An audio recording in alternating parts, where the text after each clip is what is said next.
안녕하세요. H성형외과 백정환입니다. 오늘 설명드릴 내용은 메일로 제게 문의 주신 내용인데요. 블로그나 홈페이지로 본인이 느끼는 증상 또는 본인이 느끼는 어떤 불편한 점들 또는 받은 수술에 대해서 글로 표현해 주시는 분들이 많습니다.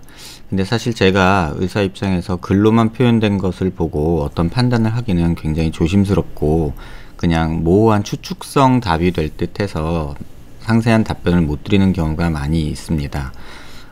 뭐 일반적으로 어떤 수술을 받았으며 지금 어떻습니까? 뭐 이런 질문들이 뭐 수술 후 뭐 한 3일 뭐 또는 한 달 미만에서 굉장히 많이 제게 물어보시는데요. 이 부분에 대해서는 한번 말씀을 꼭 드리고 싶은 게 몸을 맡긴 의사 선생님이 아무리 뭐 저보다 못한 선생님이라 해도 의학적으로 판단하면 수술해 주신 선생님이 환자분 상태에 대해서는 가장 정확하게 알고 있거든요. 직접 뵌 적도 없고 CT나 엑스레이 자료도 없고 수술을 어떻게 진행했는지도 모르는 제가 그냥 어떤 추측성으로 답변 드리기는 굉장히 어렵다는 점 좀 꼭 양해해 주시기 바라고요. 또 이해해 주시기 바라고요.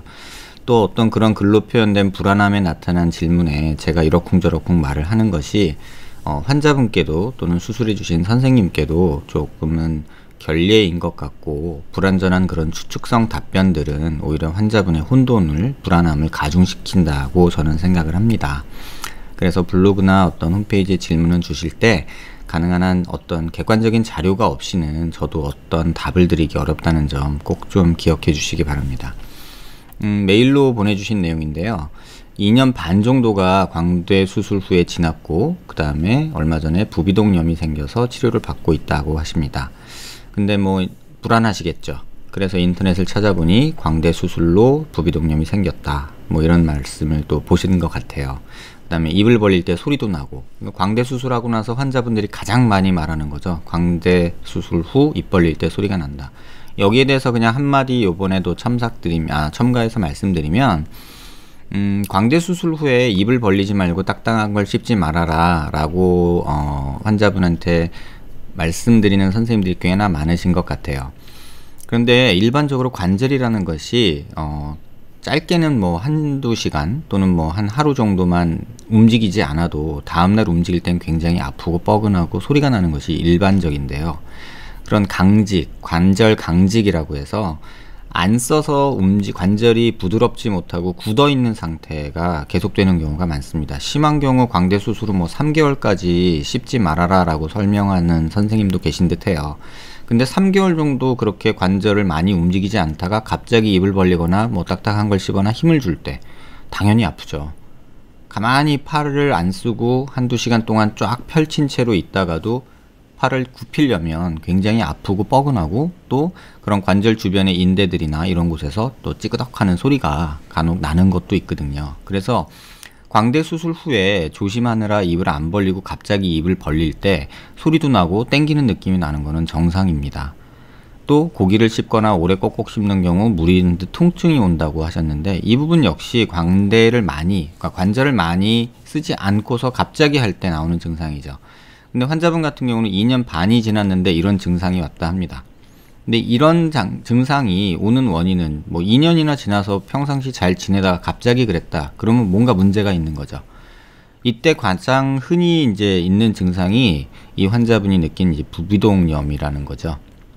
이것은 광대 수술로 인해서 초기에 생기기도 하지만 대부분의 경우는 광대 수술 후 생기는 거는 피가 고여서 생겼다가 염증이 생기는 경우고요. 많지는 않지만 간혹 생기는 부작용 중에 하나입니다. 이런 경우는 사실 항생제 치료를만 받아도 굉장히 많이 좋아지기 때문에 적절한 시기에 수술해 주신 선생님과 이런 부분에 대해서 상의하고 또는 CT나 엑스레이를 통해서 확인하는 과정이 필요하다고 생각이 됩니다. 뭐 2년 반 정도 지난 상태에서 부비동염이 생겼다. 그럼 광대 때문이라고 사실 판단하기는 힘들고요. 부비동염이라는 것은 감기 증상이 심하거나 또는 축농증 또는 알러지, 비염 등이 생겼을 때 부비동에 콧물이 고여서 염증으로 진행한 경우거든요. 이런 경우는 광대 때문이라고 말하기보다는 최근 그 부비동염이 생긴 시점이 내가 컨디션이 안 좋거나 또는 심한 콧물 감기를 앓았거나 이런 것들에 오히려 조금 더 많이 생각을 해야 될 거라고 생각을 합니다. 그래서 환자분이 말씀 주신 내용은 CT를 보니까 광대 갭도 보이고, 그러니까 광대 갭하고 사실 부비동염하고는 관련성이 굉장히 떨어지거든요. 그래서 이런 불안함이 조장되는 이유가 인터넷상에서 얻는 그런 광대 부작용으로 검색하면 엄청난 얘기들이 많이 나오죠. 여기 말씀하신 광대 입 벌릴 때 소리 나고 땡기는 느낌 들고 뭐 씹은 거 씹을 때마다 아프고 뭐 두통까지 오고 이런 얘기를 굉장히 많이 듣죠. 하지만 이런 부분들이 인터넷상에서 정확하게 앞뒤 내용 없이 증상만으로 광대 부작용이라고 생각을 하시지는 제발 않았으면 좋겠습니다. 또 그렇다고 또 안 해도 되는 걸 괜히 해가지고 이런 후회까지 하게 되고 이런 과정이 너무나 많은 분들한테 반복되는 듯 합니다. 제가 블로그에도 여러 번 포스팅을 했는데도 이제 검색해서 잘 나오지 않으니까 제가 아무리 몇 번 얘기해도 또 반복되는 것 같아요. 뭐 대략적으로 일주일에 한 10분 정도가 뭐 광대에서 소리 나요, 이런 뭐 아파요, 이런 질문을 제게 메일이나 뭐 블로그나 홈페이지 통해서 질문을 주시는 듯 합니다. 그래서 오늘은 이런 2년 반 정도 생긴 부비동염을 어떻게 진단하고 어떻게 되느냐, 또 광대 갭은 어떻게 판단하느냐에 대해서 좀 간략히 설명드리려고 합니다. 먼저 환자분이 보내주신 사진 자료를 보면요, 이거는 이제 엑스레이 정면 사진인데 사실 이 사진만 가지고 광대 수술을 했다 말았다 뭐 판단하기는 힘듭니다. 다만 이 부분에 뭐 플레이트가 약하게 보이는 것이 광대 수술을 했겠거니 라고 생각할 뿐이죠. 아마도 이 사진은 수술 직후에 찍어 놓으신 사진 같습니다. 보면 이 상악동이라고 하는 부분이 이 부분인데요. 약간 보면은 이렇게 까맣까뭇하게 보이는 게 공기가 차 있는 부분이 까맣게 보이는데요. 양쪽 다 비슷하게 까맣까뭇한 게 보이기 때문에 이때는 부비동염이 없었던 것으로 생각이 됩니다. 측면 엑스레이에서도 부비동이 있는 위치에 특별하게 뭐 고여서 하얗게 보인다거나 그런 것은 없어 보입니다. 뭐 광대 수술을 했는지 안 했는지는 이 사진에서는 사실 알기가 힘들고요. 여기 플레이트가 살짝 보이기 때문에 좀 뭘 했겠구나 라는 생각은 해볼 수 있습니다. 워터스뷰라고 해서 이 사진은 광대 아치를 보기 위함인데요. 여기 보시면 이렇게 절골 라인이 보이죠. 이쪽도 왼쪽도 보이고 오른쪽도 보입니다. 고정은 하방 고정 하나만 돼 있고요. 아치엔 고정이 없습니다. 이런 경우에 광대 상부에, 체부 상부에 이렇게 갭이 생겨서 웨지 모양으로 이렇게 빈 음영이 보이는데요. 아마도 광대 수술 초기에 이 사진이 찍힌 게 맞다면 광대 수술 초기에 이렇게 광대 갭이 이미 생겼다라고 판단하는 게 맞을 듯 합니다. 조금 크게 자세히 보면요, 이렇게 앞서 봤던 사진을 왼쪽, 오른쪽과 왼쪽을 확대한 사진인데요. 이렇게 보면 이렇게 제가 빨간 선으로 표시해 놓은 것처럼 광대 갭이 체부 상부에서 이렇게 관찰이 되죠. 이 환자분의 CT를 조금 보면서 나머지 부분 다시 설명드리면요. 수술 후에 찍으신 CT로 판단이 되고요. 굉장히 오랜 시간이 좀 지났다고 판단이 됩니다. 보면은 아치 부분에 이렇게 붙어는 있지만 상부 쪽에 이렇게 비어 있는 모습이 보이고요. 또 오른쪽도 이렇게 아치 체부 상부에 이렇게 광대 갭이 삼각형 모양으로 있는 것이 보입니다.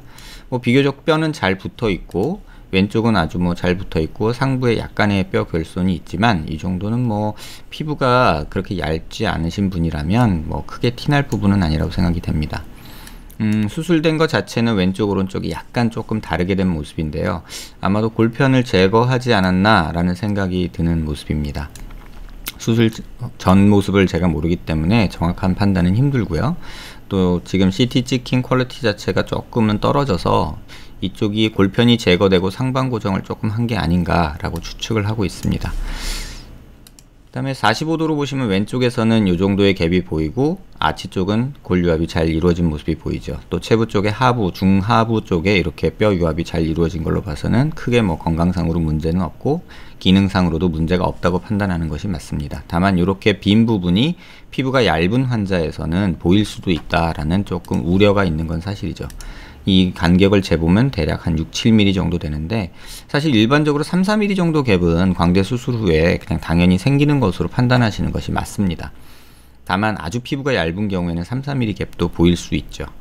하지만 대부분의 경우에 있어서 3-4mm 갭은 광대 수술 후에 일반적으로 생기는 것으로 판단하지 그거를 꼭 문제라고 생각은 하지 않고요. 다만 5mm가 넘어갔을 때는 약간 피부에서 함몰이 느껴질 수 있다라는 어떤 좀 제 경험상의 내용은 있습니다. 근데 뭐 요 정도는 크게 문제는 없을 거라고 보고요. 환자분 피부 상태를 모르기 때문에 제가 어떤 이 부분에 대해서는 정확한 판단을 드리기는 힘듭니다. 다만 오른쪽은 보시면 약간 왼쪽보다 광대 갭이 좀 큰 상태고요. 자로 재보면 이 부분이 한 10mm 정도, 한 1cm 정도의 갭이 있죠. 요 정도 되면 좀 보이지 않을까, 또는 뭐 만져지지 않을까, 이런 것들을 조금 의심하게 되고요. 이 상태에서 위에서 보시면 아치 갭이 뭐 크닥 보이진 않지만 약간 우측에서 좌측에 비해 약간 이 부분이 꺼져 보이는 모습이 보이죠.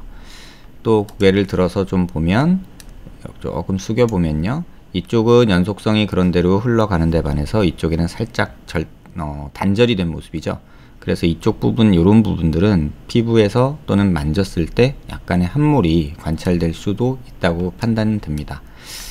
이 부분에 대해서 재수술을 해야 되냐 말아야 되냐는 전적으로 환자분의 의사에 달려 있습니다. 이 정도 갭도 나는 용서할 수 없다, 나는 완벽해야 된다 라고 하면 할 수는 있지만 의사로서 권하진 않습니다. 하지만 이 부분 정도 되면 피부가 얇은 환자에서는 줄로 사선으로 금이 간 듯이 보이거든요. 그런 경우는 한번 고려는 해볼 수 있습니다. 연부 조직으로 봐도 이 부분 CT 찍은 게 뭐 이 부분이 지금 잘 안 나왔기 때문에 뭐 이 부분이 꺼져 보이느니 어쩌느니는 확인하기 힘든 상황이고요.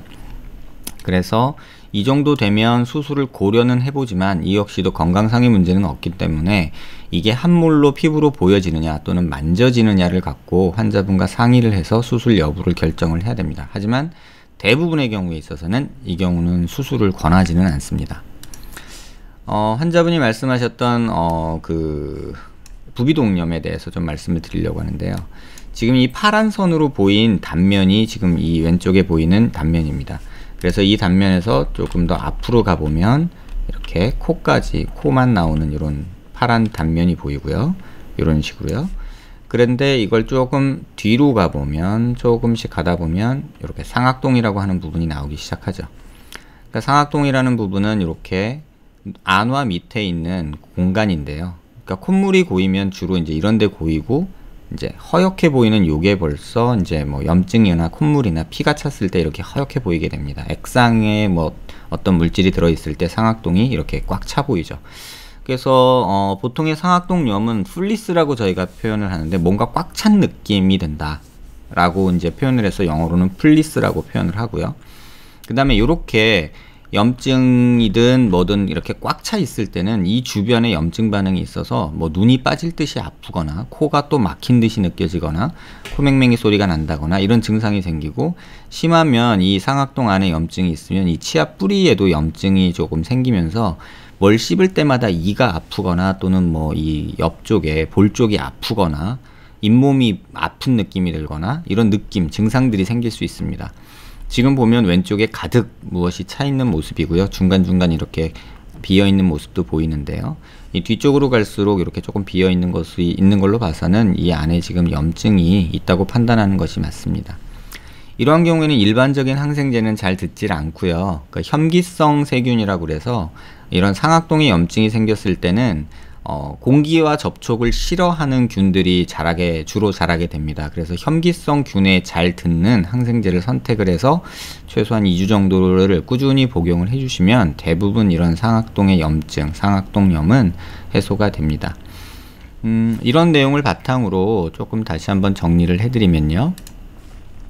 환자분의 그 앞의 모습입니다. 앞쪽에서 이렇게 꽉 차 있는 콧물이든 뭐 염증이든 피든 이런 것들이 꽉 차 있는 것으로 보이고요. 2년 반 정도 생겼을 때 이렇게 생겼다면 아마도 염증일 가능성이 많죠.